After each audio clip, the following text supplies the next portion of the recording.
Racing just is started. We have Chain. Smoker break quickly to start. Favorite Chanel in second.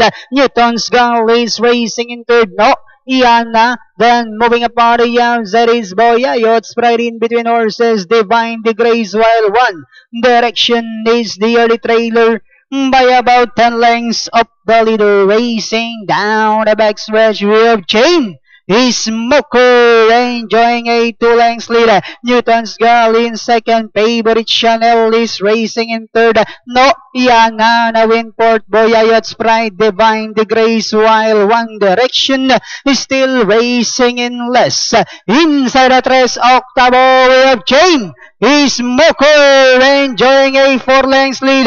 Moving up down on the inside of his favorite Chanel, and on the outside now is Newton's Girl. Then next online is No Yana. Moving up now is Boya. It's spread One Direction while Divine the Grace is now racing in less. And Diana entering the home stretch. We have Chain Smoker by the length. Favorite Chanel now moving up on the outside. Last 100 meters. Chain Smoker. Favorite Chanel is on the outside, but still Chain Smoker followed by Favorite Chanel, and finally Chain Smoker. Favorite Chanel, then comes One Direction, Boyayot's Pride.